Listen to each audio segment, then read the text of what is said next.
inzoka yanga kuvamo. Ubwo rero inzoka nyir'igicuma akora uko ashoboye kose, inzoka yanga kukivamo. Inzoka yanze kukivamo, nyir'igicuma afata umwanzuro utari mwiza ku nzoka kandi utari mwiza no ku gicuma. Uwiteka tugenderere cyane. Bigaragara ngo Satani nakomeza kugundira imitima ya bamwe, Uwiteka azafata umwanzuro utari mwiza kuri Satani kandi utari mwiza no ku bo Satani yinjiyemo. Noneho cya gicuma umwanzuro nyacyo yafashe n'uwuhe? Yacanye umuriro umaze gufatwa aragiterura, inzoka nayo irimo, igicuma bakijugunye mu muriro, igicuma kirashya, inzoka nayo irashya. Nibuka hari message Imana mpaye muri 2005 mu kwezi kwa gatanu ku itariki 8, Imana mpaye message irambwira ngo hari indwara isirwaye, ngo iyo ndwara itari yayikira amahoro ntabwo azabaho. Ngo indwara bisi barwaye ngo nuko nta uvuga ngo ibyo nakoze, ugasanga ngo ibyo bankoreye kandi akankoreye atya. Ngo ariko umunsi y'indwara yakize mu mutima w'umuntu akavamo ngo ibyo bankoreye akazamo ngo ibyo nakoze, ngo icyo gihe amahoro azaba ku isi arambe. Haleluya. Ndabasuje mu izina rya Yesu. Ndi mwene so muri Kristo Yesu, Pastor Yakabumbye Etienne. Nkuko tumenyeranye kuri channel yanjye, nibundi ndakomeje no kwamamaza inkuru nziza ya Kristo, kugira ngo abantu kumenya iby'Imana bashakaho binyuze mu by'Imana yanshyizemo. Bityo rero ndagira ngo dusome ijambo ry'Imana tubona mu gitabo cyo gutegeka kwa kabiri igice cya 4 umurongo ni wa 16. Gutegeka kwa kabiri igice ni cya 4 umurongo ni wa 16. Nitumara kuhasoma turasoma muri icyo gitabo cyo gutegeka kwa kabiri nibundi igice cya 9 umurongo wa 12. Ayo magambo tuyaganireho uko Imana ishoboza. Ku murongo wa 16 mu gice cya 4 handitswe ijambo ngo mwe kwiyonona, ngo mwiremere igishushanyo kibajwe gishushanijwe mu ishusho yose, igishushanyo cy'ikigabo cyangwa cy'ikigore. Ndasubiramo, mwe kwiyonona, ngo mwiremere igishushanyo kibajwe gishushanijwe mu ishusho yose, igishushanyo cy'ikigabo cyangwa cy'ikigore. Mu gice cya 9 aho muri icyo gitabo umurongo ni wa 12 naho tugasanga handitswe ijambo ngo Uwiteka arambwira ati haguruka uve hano umanuke vuba, kuko ubwoko bwawe wakuye muri Egiputa bwiyononye, bateshutse vuba inzira nabategetse, biremera igishushanyo kiyagejwe. Uwiteka adufashe cyane. Tugiye kuganira ku ijambo rifite intego ivuga ngo twirinde kwiyonona cyangwa se twe kwiyonona. Kubera iki dusabwa kutiyonona, turaza kureba n'impamvu ijambo ry'Imana ritubuza kwiyonona. Ndagira ngo mbanze nsenga Imana kugira ngo umwuka wera aboneka ari umuyobozi. Ndi mwene so muri Kristo Yesu, Pastor Yakabumbye Etienne. Nko nababwiye, itorero ryacu ni rya Gasovu, paruwasi yacu ni ya Rutsiro, ni mu ntara y'Uburengerazuba. Nkaba ndi pastori w'umuhamagaro. Ndashaka gusenga. Imana Data twesoraho mu izina rya Yesu. Iri jambo nkuko ukunze ko ndisoma, nkeneye ubwenge buguturutseho kugira ngo ndisobanure uko ushaka. Umwuka wera abona umwanya mu mutima wanjye, ube hafi yanjye kuva ntangiye kuya nsoje, mbone kujya neza kwawe. Ntaba ari njye ugaragara, hagaragare wowe. Ngushimiye ko wumvise, senze nize izina rya Yesu. Amen. Intego mfite iravuga ngo twe kwiyonona. Ijambo ry'Imana ridusabye kutiyonona, gusa nubwo abisirayeli basabwe kutiyonona, ariko tubonye ko igihe cyageze bariyonona ngo biremera igishushanyo kiyagijwe nk'uko tubibonye mu gutegeka kwa kabiri mu gice cya 9 umurongo wa 12, aho dusomye ngo Uwiteka arambwira ati, uwo ni Mose wavugaga, ati Uwiteka arambwira ati, va hano umanuke vuba, kuko ubwoko bwawe wakuye muri Egiputa bwiyononye, bateshutse vuba inzira nabategetse, biremera igishushanyo kiyagijwe. Kandi mwumvise ko bari basabwe kutiyanona ngo biyononeshe igishushanyo cyaba cy'ikigabo cyangwa cy'ikigore, wenda ngo bakite Imana, ariko igihe kiragera bararangara, ntibahagarara neza muri iryo jambo bari babwiwe. Ijambo ry'Imana tubwiye ngo Uwiteka arambwira ati, va hano umanuke vuba, kuko ubwoko bwawe wakuye muri Egiputa, uwo ni Mose wabwirwaga n'Imana, ngo bwiyononye, bateshutse vuba inzira nabategetse, biremera igishushanyo kiyagijwe. Yesu nadufashe cyane. Iri jambo uraryumva ute mwene data? ngo Uwiteka arambwira Mose, bigaragara afite agahinda. Imana iramubwira iti, va hano umanuke, umanuke, kuko umanuke vuba, kuko ubwoko bwawe wakuye muri Egiputa bwiyononye. Bigaragara ngo rero iri jambo kwiyonona, impamvu Imana itubuza kwiyonona bishatse kuvuga iki cyangwa biraterwa n'iki? Iyo usomye mu gitabo cy'Imigani igice cya 8 umurongo wa 36, usanga handitswe iri jambo. Mu gitabo cy'Imigani igice cya 8 ku murongo wa 36, Uwiteka aravuga ati, ngo ariko unshumuyeho cyangwa se unshumuraho aba yononye ubugingo bwe, ngo abanyanga bose baba bakunze urupfu. Impamvu dusabwa kutiyonona ni uko uyu muntu acumuye ku Uwiteka aba yononye ubugingo bwe. Kandi gucumura ku Mana bisobanuye gukora icyo yakubujije, bisobanuye gukora icyo wabujijwe, niko gucumura ku Uwiteka. Uwiteka avuga ati, ntugasambane, ugasambana, burya usambanye uba wiyononye. Yavuga ati, ntukibe, ukiba, burya uba wiyononye. Yavuga ati, ntukice, ugahangara kwica, uba wiyononye. Uwiteka avuga ati, ntukagire izindi mana mu maso yanjye, nk'uko yari yabibwiye Abisirayeli. Nuko ukajya mu bapfumu ugatangira kwiringira ibigirwamana, burya uba wiyononye. Nizere ku nteza amatwi. Nuko Uwiteka aravuga ati, ariko unshumuyeho, aba umwirabura b'umuzungu, aba yoroheje akomeye, ati unshumuraho aba yononye ubugingo bwe. Bityo rero mwene data, urasabwa kuba maso. Nuramuka wiyononye, wibuke ko bizakuzanira akaga. Kandi nongeye nkumenera ibanga, niwiyonona ntabwo uzongera kugaragara mu b'Imana yitaho n'abayo. Kandi wamaze kwiyonona, Abisirayeli bamaze kwiyonona, Imana yavuze ngo iki mu ijambo ryayo? Byanzuye ngo iki mu gitabo cyo gutegeka kwa kabiri? Yanzuye ite? Gutegeka kwa kabiri igice ni cya 32 umurongo wa 5. Nyuma yo kwiyonona kw'Abisirayeli, Uwiteka yavuze ngo iki? Haranditswe mu gutegeka kwa kabiri, yani Deuteronomy chapter 32 verset 5, Deutéronome chapitre 32 verset 5. Iryo jambo gutegeka kwa kabiri igice cya 32 umurongo wa 5, handitswe iri jambo ngo bariyononye ntibakira abana bayo.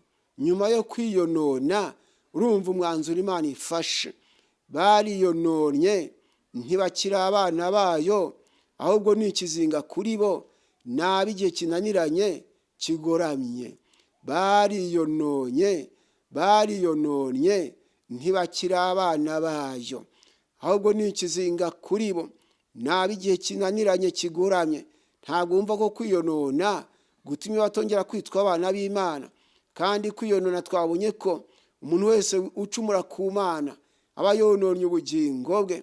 Abisirayeli Imana Imana imaze kubabwira iti mwe kwiyonona, ngo maze ngo mwiyononeshe igishushanyo cy'ikigabo cyangwa cy'ikigore, igishushanyo cyari cyo cyose, ngo muramenye ntimukiyononeshe icyo gishushanyo, wenda ngo mugipfukamire mukite Imana. Uwiteka tugenderere cyane. Abisirayeli Imana yababwiye mu gutegeka kwa kabiri, iki gitabo ndumva Mwuka w'Imana kizana cyane. Gutegeka kwa kabiri igice cya 11 umurongo wa 16 na 17, Imana irabihanangiriza irabwira iti mwirinde imitima yanyu itoshywa mugateshuka mugakorera izindi mana mukazikubita imbere. Iri jambo gukorera izindi mana niko kwiyonona. Mwirinde imitima yanyu itoshywa mugateshuka mugakorera izindi mana mukazikubita imbere. Ku murongo wa 17 ngo mukikongereza uburakari bw'Uwiteka akica imvura, akica imvura, akaziba ijuru, akica imvura, ubutaka ntibwere imyaka yabwo, mukarimbuka vuba mukava mu gihugu cyiza Uwiteka abaha. Iyo ubwo butumwa urabwumvise. Mwirinde imitima yanyu itoshywa yanyu. Uyu munsi wa none natwe Imana atubwira ngo twirinde imitima yacu itoshywa tugateshuka. Twasomye ijambo ngo iki muri cya gice cya 9 cyo muri iki gitabo cyo gutegeka kwa kabiri ku murongo wa 12, ngo Uwiteka arambwira ati va hano umanuke vuba, kuko ubwoko bwawe wakuye muri Egiputa bwiyononye, bateshutse vuba inzira n'abategetse, biremera igishushanyo kiyagijwe.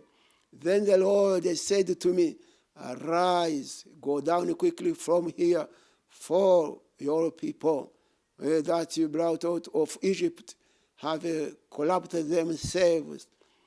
They have turned aside from the way which I commanded them, and they have made themselves a molded image. Nukuri jambo rero mu Cyongereza ngo then the Lord said to me, arise, haguruka, arise, go down quickly from here, for your people whom you brought out of Egypt have corrupted themselves. They have turned aside from the way which I commanded them, and have made themselves the molded image. Nuko iri jambo ngo nuko Uwiteka arambwira ati haguruka uve hano vuba, ati kuko ubwoko wakuye mu Egiputa, for your people whom you brought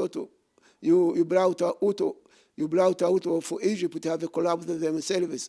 Ngo kuko ubwoko bwakuye mu Egiputa bwiyononye, ngo bateshutse inzira, bateshutse vuba inzira n'abategetse, biremera igishushanyo kiyagijwe.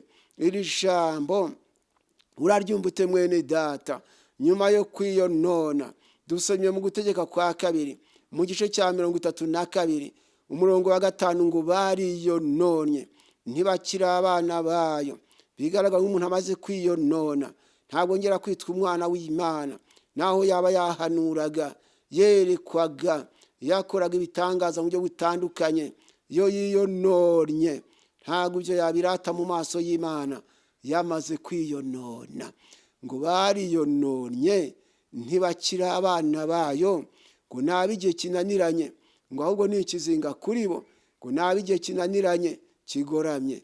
Iryo jambo Biblia Giswahili kabyumvikanisha neza ngo wametenda mambo ya uharibifu hawai watoto wake. Hii ndio ila yao, wao ni kizazi chenye ukaidi kilichopotoka. Wametenda mambo ya uharibifu hawai watoto wake. Hii ndiyo ila yao, wao ni kizazi chenye ukaidi kilichopotoka. Yani kusema kwamba wana wa Israeli walipokwisha kutenda mambo ya uharibifu, kweli Mungu amewatoa katikati ya watoto walio wake, akasema kwamba wao ni kizazi chenye ukaidi kilichopotoka. Nafikira kwa mnanifuata, kama unahitaji kuendelea kuitwa mwana wa Mungu. Yafaa usitende mambo ya uharibifu, yani usifanye mambo yachukizayo machoni pa Bwana, bali tenda yaliyo mema katika macho ya Bwana. Tenda yaliyo mema machoni pa Bwana ili umupendeze. Nafikiria kwa munanisikia ili jambo ngo bali yononye ntibakira abana bayo. Mu Cyongereza rivuga ngo they have corrupted themselves. They are not his children because of their blemish, a perverse and a crooked generation. Nukuri jambo ngo they have corrupted themselves. They are not his children because of their blemish, a perverse and a crooked generation. Bisobanura ngo bari yononye, ngo ntibakira abana bayo cyangwa se abana bayo kubera icyo kizinga. Kubera icyo kizinga cyitwa kwiyonona, ntabwo ari abana b'Imana. Urasabwa no kuba maso. Ijambo kwiyonona rero nuramuka uryirinze, ukavuga uti ngiye kwirinda gukorera izindi mana cyangwa se gucumura kuwiteka, uzahora umwana w'Imana kugeza ubwo uzagera ku byasezeranyijwe. Ariko ari uko wirinze kwiyonona. Twasomye ijambo mu gitabo cy'Imigani igice cya 8 kwa 36 ngo ariko unshumuraho abayononye ubugingo bwe. Bigaragara ko kwiyonona ntabwo ari ukuramya ibigirwamana gusa cyangwa se guhindukirira izindi mana, ahubwo gucumura kuwiteka. Bigaragara gukora icyo wabujijwe icyo ari cyo cyose.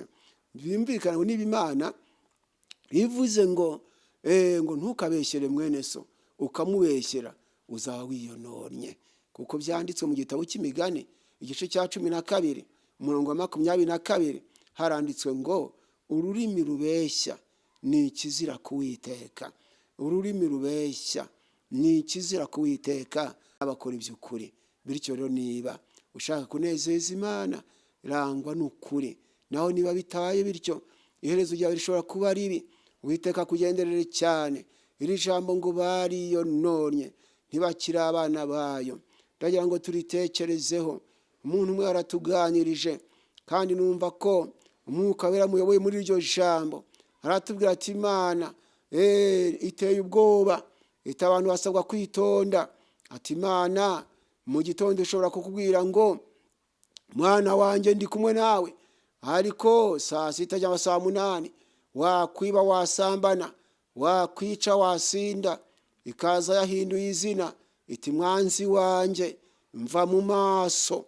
Nizere kunteza amatwi usome ijambo ry'Imana muri Yesaya igice cya 63 umurongo wa 8 ugeze ku wa 10.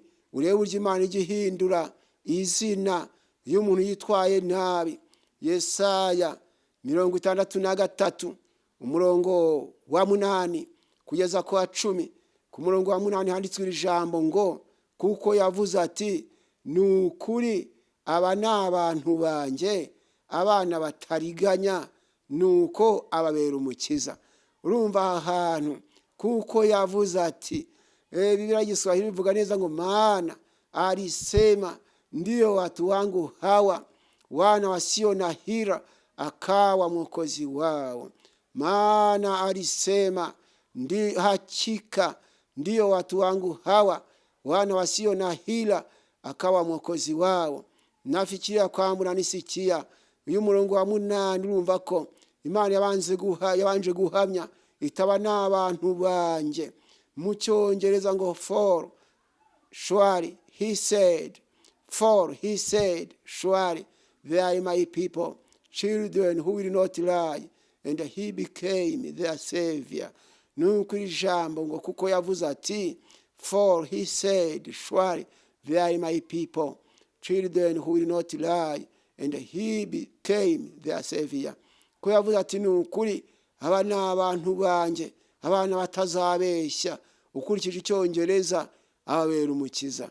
Ku murongo wa 9 bakira abana bayo ngo yababaranye nabo mu mibabaro yabo yose, yababaranye nabo mu mibabaro yabo yose, n'amarayika uhora imbere ye yajyaga bakiza.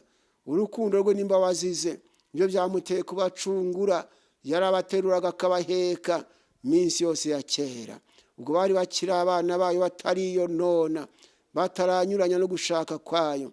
Nuko umurongo wa 10 aho niho izina ryahindukiye. Ufite amatwi wumva yumve. Umurongo wa 10 hakatubwira ngo ariko baragoma. Uku kugoma rero ni nako kwiyonona. Ariko baragoma, bababaza umwuka wera. Baragoma, ariko baragoma, bababaza umwuka wera, bituma ahinduka umwanzi wabo, ndetse ubwe arwana nabo. Wabyumvise neza? Abo yateruraga akabaheka atangira kurwana nabo, kuko bari biyononye. Abo yagendanaga nabo, abo yari yarise abana bayo, abo yari yarise ubwoko bwayo, baragoma. Nyuma yo kugoma ngo bituma Uwiteka ahinduka umwanzi wabo, ndetse ubwe arwana nabo. Wabyumvise neza? Kudakwiye kwiringira ngo Imana yamvuzeho gutya ko niwiyonona izina rizahinduka, waba wari inshuti y'Imana ukaba umwanzi wayo. Bamaso rero, niyo mpamvu navuze ngo ubu butumwa cyangwa se iki cyigisho cy'uyu munsi wa none nakise ngo twe kwiyonona, kuko turamutse twiyononye ntitwakongera kwitwa abana b'Imana. Turamutse twiyononye Imana yaturwanya, mu cyimbo cyo kudushyigikira yaturwanya. Ndizera ko wanteze amatwi, ngo kuko yavuze ati nukuri aba ni abantu banjye, abana batariganya, nuko ababera umukiza. Yesu nadufashe cyane. Maze uriya murongo wa 9 ngo yababaranye nabo mu mibabaro yabo yose, ngo na marayika uhora imbere ye yajyaga abakiza. Urukundo rwe n'imbabazi ze nibyo byamuteye kubacungura. Yarabateruraga akabaheka iminsi yose ya kera. Maze uriya murongo wa 10 ngo ariko baragoma. Imana idusange cyane, ntitukagomera Imana, ariko baragoma. Ndizera ko abanteze amatwi mwagiye mukurikira kuri channel yanjye ko hari n'icyigisho natambukije kitubuza kugomera Imana. Uwiteka dusange cyane, ngo ariko baragoma, bababaza umwuka we wera, bituma ahinduka umwanzi wabo, ndetse ubwe arwana nabo. Bityo rero mwene data unteze amatwi, bamaso ntukagomera Imana, kuko nuyigomera bizatuma izina rihinduka, bizatuma Imana ikurwanya kandi yagukundaga. Imana idufashe cyane. Dusomye ijambo mu Gutegeka kwa 2 ryatubwiye ngo bariyononye ntibakira abana bayo, ahubwo ni ikizinga kuri bo, ngo nabi igihe kinaniranye kigoramye. Bariyononye. Birashoboka kandi ko hari abiyononye bakibwira ngo baracyari abana bayo, bakabasigara aho hari abanyedini nsa. Imana yamaze kubashyira mu banzi bayo, naho bakaba bati turi abana b'Imana, kubera ko iryo jwi baryumvise batari biyonona, kubera ko Imana yabasanze batariyonona. None bagira ngo biracyari kwa kundi. Mwene data, ntiwaba wariyononye ugasambana, wari igikoresho cy'Imana. Ntiwaba wariyononye ukiba, wowe Uwiteka kugenderere cyane. Ntiwaba wariyononye ugasubira kubisindisha, nukongera kunywa ibiyobyabwenge. Uri umuntu wigeze gukoreshwa n'Imana, Uwiteka aguye kunyumva neza. Ntiwaba wariyononye ukiba, ukiha ibitari ibyawe, ukiba bigatera Imana umubabaro. Niba wariyononye rero, nakugira inama hakiri kare yo kugarukira Imana, kuko iherezo ryawe rishobora kuba ribi, kandi wibwiraga ngo ndacyari mu nzira. Igihe kimwe naje gufungura radiyo ya Kenya, kubera ko nagize amahirwe yo kujya menya indimi zimwe na zimwe ntagiye kuziga, biturutse ku mbaraga z'Imana. Kubera ko Imana nta kinanira, byose kuri yo birashoboka. None nza gufungura radiyo ya Kenya, Umunyekenya yigisha muteze amatwi, hanyuma ageze hagati aza gutanga urugero. Aravuga ati umuntu yari afite igicuma, ko kandi yaragikundaga cyane. Kubera kugikunda ukakigirira isuku, kuko yagikundaga cyane, ndetse ku buryo ngo iyo yabaga avuye mu mirimo, ngo yakundaga kubwira umugore we ati ndashaka amazi cyangwa umutobe muri cya gicuma nyine yakundaga. Noneho ngo igihe kimwe aragenda azindukira mu mirimo, inzoka nayo yari iri mu gisambu ngo ibivuyemo iraza yinjira muri cya gicuma, iragenda yizingiramo. Imaze kwizingira muri icyo gicuma, nyiri igicuma ngo yarahindukiye kubera kugikunda ajya kukireba. None ngo agiteruye yumva kiraremereye, yumvise kiremereye yumva agize ikibazo. Atese iki gicuma kiremerejwe n'iki? Ko nzi ko ntacyo nagishyizemo, kiri kuremerezwa n'iki? Ngo abararungurutse arebamwe imbere, mu kurebamwe imbere asanga harimo inzoka. Yesu nadufashe cyane. Maze ngo arebye abonamo inzoka, abonyemo inzoka nuko arababara cyane. Ngo aravuga ati yo, ati igicuma cyanjye nubwo nagikundaga n'ukuntu nagikundaga kirimo inzoka.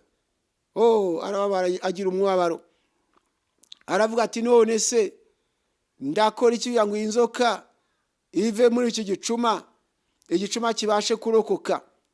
Ubwo nibwo yaje gufata cya gicuma ngo aracugusa, inzoka yanga kuvamo, arubika aracurika ngo ariko yameneka, inzoka yanga kuvamo. Ubwo rero inzoka nyiri igicuma akora uko ashoboye kose, inzoka yanga kukivamo. Inzoka yanze kukivamo, nyiri igicuma afata umwanzuro utari mwiza ku nzoka kandi utari mwiza no ku gicuma. Uwiteka tugenderere cyane. Bigaragara ngo Satani nakomeza kugundira imitima ya bamwe, Uwiteka azafata umwanzuro utari mwiza kuri Satani kandi utari mwiza no ku bo Satani yinjiyemo.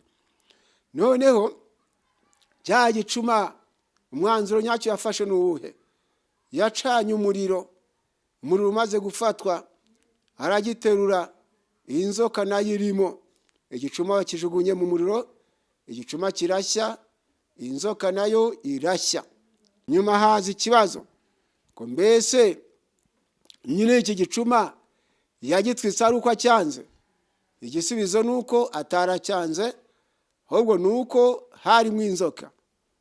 Bigaragara ngo rero ntabwo abantu bazarimbuka ari uko Imana ibanze, ahubwo bizaterwa nuko bemereye ibyaha bigatura mu mitima yabo. Abantu usanga bafite ikibazo, atese Imana izatwica ariyo yaturemye, ese kubera iki izaturimbura kandi ariyo yaturemye? Bigaragara ntabwo Imana izarimbura umuntu ari uko imwanze, bizaterwa n'ibyo yimitse mu mutima we kandi yarabimubujije. Nizere ko mu nteze amatwi wibuke ko mu gihe cya Nowa abantu bamaze gutegekwa n'ingeso mbi z'uburyo butandukanye, ko aribwo Imana yafashe umwanzuro mu gitabo cy'Itangiriro igice cya 6 umurongo wa 7, hakatubwira ngo Uwiteka aravuga ati nzarimbura abantu naremye mbatsembe mu isi, uhereye ku muntu n'inyamaswa n'amatungo n'ibinyoni n'ibikururuka n'inyoni n'ibisiga byo mu kirere, kuko nicujije yuko nabiremye. Ntabwo wumva ko nyuma yuko abantu maze kuba babi bagakora iby'Imana yanga, ko yicujije ko yabaremye? Ndizera ko mwanteze amatwi. Urabyumvise mwene data? Ntukitwaze ngo narimwe n'Imana ntiyakunda komba gutya keretse icyaha kitabonye icumbi mu mutima wawe. Nizere ko nteze amatwi. Hanyuma rero nyiri igicuma amaze kugoragoza, abonye ko inzoka yanze kuvamo, yaragitwitse. Kandi cyitonderwa, nyiri igicuma amaze kubona mu inzoka ntabwo yahise agitwika kubera urukundo yagikundaga, yabanje kugoragoza ngo rebe ko inzoka yavamo. N'uyu munsi wa none abantu bicana Imana ibareba, abantu bagasamba nibareba, abantu bakabeshyira abandi bareba, bakagorika imanzi iri kubareba. Ariko Uwiteka ngo batahari wagoragoza, nibwo Imana ishisha mu bakozi bayo ubutumwa butandukanye, nk'uko mpagaze aha mvuga, igira ngo urebe ko hari abakwemera bakihana, iyi nzoka ikava mu gicuma. Kandi baramutse bihannye nuva ngo Imana yabagirira imbabazi. Uwiteka dufashe cyane, dore ko Imana ivuga iti nimungarukire nanjye ndabagarukira. ndetse muri Ezekiyeli ho handitswe iri jambo ngo ku mwami w'iteka aravuga ati ndirahiye sinezezwa no gupfa k'umunyabyaha, ahubwo nezezwa nuko umunyabyaha ahindukira akava mu nzira ye mbi akabaho. Nuko byanditse mu gitabo cy'umuhanuzi Ezekiyeli igice cya 33, igice cya 33, umurongo wa 11 kugeza ku wa 14. Witeka mwami ngo abwira utumwami witeka aravuga ati ndirahiye sinezezwa no gupfa k'umunyabyaha, ahubwo nezezwa nuko umunyabyaha ahindukira akava mu nzira ye mbi akabaho. Nizere ko wanteze amatwi rero. Hanyuma rero Imana iragoragoza ikagerageza guhamagara abakozi bawe batandukanye igira ngo irebe ko abantu bava kwizima bakihana bakaba abana bayo nayo ikabibabera umubyeyi. Uwiteka dufashe cyane. Nibuka muri 98 mu kwezi kwa gatanu ku itariki 29 z'ukwa gatanu muri 90 mu 1998 hari kuwa gatanu. Kuri iyo tariki ya 29 nibwo nagiye muyerekwa. Muri iryo yerekwa nza kubona umugore mbona afite inyama mu kiganza, none mbona ni inyama yorohereye cyane. Mu gihe nabona afashe inyama mu kiganza, none numva ijwi riramuhamagara ritumva wa mugore we riti umunsi nakugendereye ngasanga ufite umutima woroshye nk'iyo nyama iri mu kiganza cyawe, nzaguhindurira izina, nzaguha izina rishya. Amen. Nuko iryo jwi riti umva wa mugore we. Umugore bisobanuye itorero. Ni nkaho ryavuze ritumva wa torero we. Umunsi nakugendere nagusuye ngasanga ufite umutima woroshye nk'iyo nyama iri mu kiganza cyawe, nzaguha izina rishya. Imana itugenderere cyane. Bega muri iryo yerekwa numva ntekereje amagambo ari mu gitabo cy'ibyahishuwe, mu gitabo cy'ibyahishuriwe Yohana igice cya 2 umurongo wa 17. Numva iryo jambo rikomanza umutima wanjye. Ndi mwiyerekwa rivuga ngo ufite ugutwi niyumve iby'umwuka abwira amatorero ngo unesha nzamuha kuri manu yahishwe muhe niwe ryera ryanditsweho izina rishya ritazwi n'umuntu wese keretse urihabwa. Izina rishya niba urishaka ukawuryifuza, gira umutima woroshye wemera kugirwa inama. Pega niwumva ijambo ry'Imana we kwihagararaho, we kubindakurwa kwizima. Niwumva ubutumwa buvuze ku busambanyi, warasambanye, emera uce bugufi wihana usaba Imana imbabazi. Nuko ijambo ry'Imana nirivuga ku bicanyi, waramenya amaraso y'inzira karengane. Nuko niba ukeneye ko Imana yaguha izina rishya, ca bugufi wemera ibyaha byawe. Niba kandi ubutumwa buvuze ku bagabo bagira amahane mu ngo zabo, nawe ukaba wiyumvise mu banyamahane, ca bugufi wemera ibyaha byawe. Uwiteka arakuhindurira izina. Ariko nuramuka wanze kuva kwizima, wibuke ngo nyiri igicuma azagitwika, kuko igicuma ntabwo ari igicuma gisanzwe, ni imitima yacu. Muri iyo rero Imana inzoka itarakigeramo, Imana iraturinda ndetse ikatwitaho. Ariko y'inzoka imaze kujya muri icyo gicuma ariho mu mitima, nibwo Imana itangira kurwanya abayikoreraga, ikarwanya abo yakoreshaga. Kuko mwumvise ko kiriya gicuma inzoka itarajyamo, nyiracyo ngo yakitagaho cyane, yashakaga icyo kunywa, ati ndashaka amazi muri cya gicuma. Yashaka icyo kunywa, niba ari amazi niba ari umutobe, ndashaka ko munzanira muri cya gicuma. Bigaragara ngo Imana ishobora kunkoresha kubera ko inkunze, nawe yagukoresha kubera ko igukunze. Ariko ari uko iriya nzoka itari yabona icyicaro mu gicuma. Nyuma yaho rero navuga nuko kiriya gicuma mu gihe nyacyo yacyitagaho, inzoka yo yari iri guhekenya amenyo. Bivuga ngo y'Imana itwita abana bayo, inzoka igira ishyari bikayibabaza.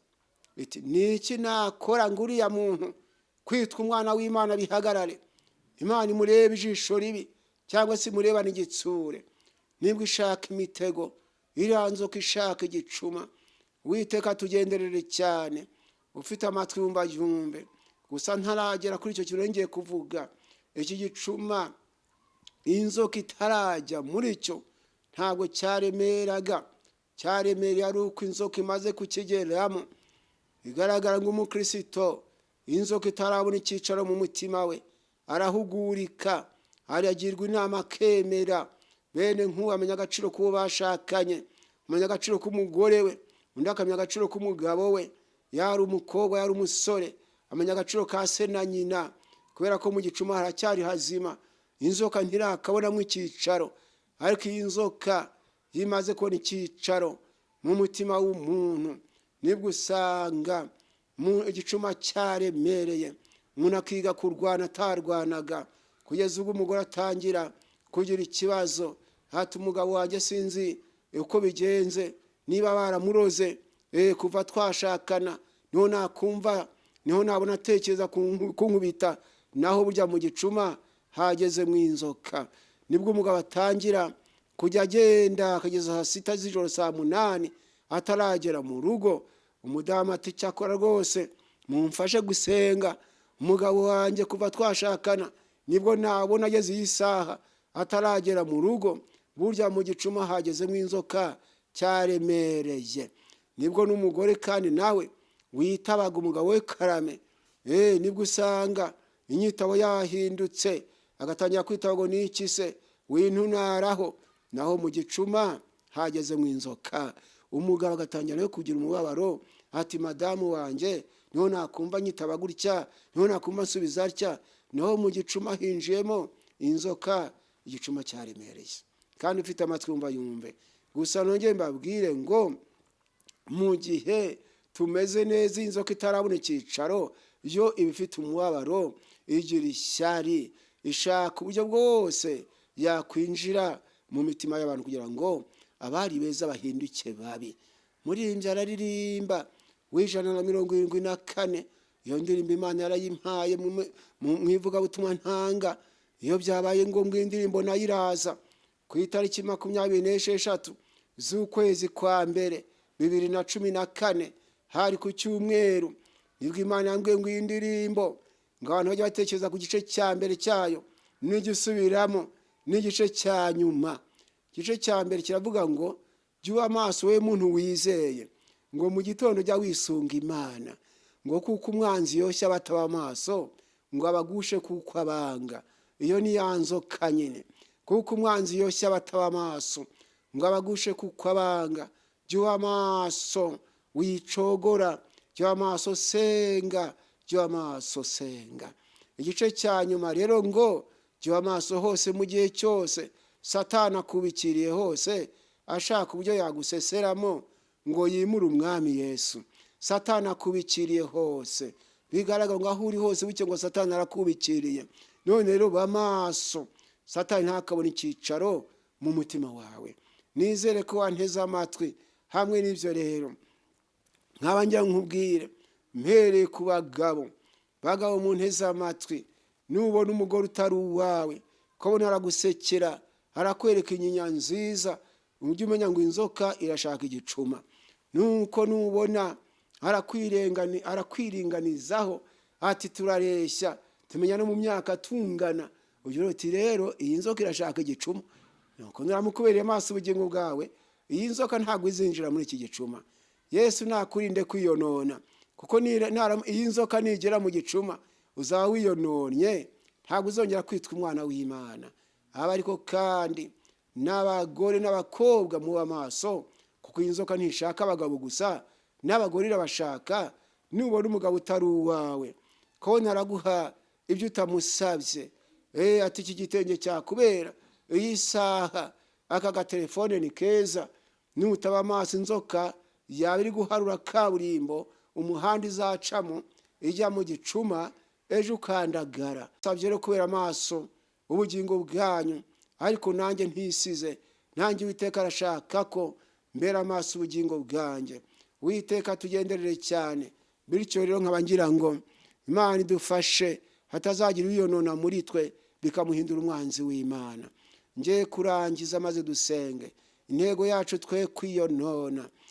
Twasomye ijambo ry'Imana hariya mu Gutegeka kwa 2 mpagarutse mu gice cya 9 murongo wa 12, aho Mose avuga ati Uwiteka arambwira ati uva hano umanuke vuba, kuko ubwoko bwawe wakuye muri Egiputa bwiyononye, bateshutse vuba inzira nabategetse, biremera igishushanyo kiyagijwe. Uyu munsi wa none uzirinde kugira ikintu wimika ngo gisimbure Imana.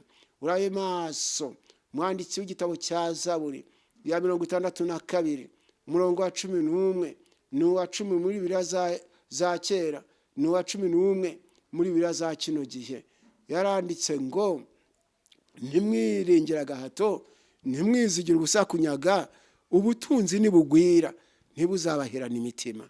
Igishushanyo cyangwa ikigirwamana ntabwo ari cya kindi wenda twabwe ngo kibajwe mu ishusho y'ikigabo cyangwa y'ikigore, si cyo cyonyine cyo cyitwa igishushanyo. Ikintu cyose cyasimbuye Imana mu mutima w'umuntu gishobora kuba igishushanyo. Bigaragara ngo niwimika umwana w'umuntu ukamurutisha Imana, azakubera igishushanyo. Niwimika ubutunzi bugatwara umutima wawe, nabwo buzakubera igishushanyo. Bityo rero ndagira ngo ndangize, hanyuma bifuza ko inzoka yasohoka mu gicuma, nimwemere imitima yanyu yorohe, Uwiteka abaha izina rishya. Ca bugufi bw'Imana ati Imana, ibi ndabyemeye narabikoze, ngusabye imbabazi. Nibuka hari message Imana yampaye muri 2005 mu kwezi kwa 5 ku itariki 8, Imana yampaye message irambwira ngo hari indwara isirwaye, ngo iyo ndwara itari yayikira amahoro ntabwo azabaho. Ngo indwara bisi barwaye ngo nuko nta uvuga ngo ibyo nakoze, ugasanga ngo ibyo bankoreye kandi akankoreye atya. Ngo ariko umunsi y'indwara yakize mu mutima w'umuntu akavamo ngo ibyo bankoreye akazamo ngo ibyo nakoze, ngo icyo gihe amahoro azaba ku isi arambe, kubera ko umuntu azajya avuga ati nanjye iki ndemera ko nagikoze, nsabye Imana imbabazi.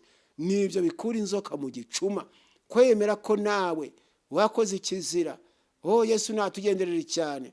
Uravuga uti kanaka yarantutse kandi nawe waramututse, uti kanaka yarishe, nyama nawe Imana ikubaraho amaraso ya benshi y'inzira karengane. Umenye uti burya nanjye ndiho urubanza. Imana iguhe kunyumva neza ngo mu gihe mu mutima w'umuntu hajemo ngo ibyo nakoze, ntihabemo ngo ibyo bankoreye gusa, hakabamo n'ibyo nakoze.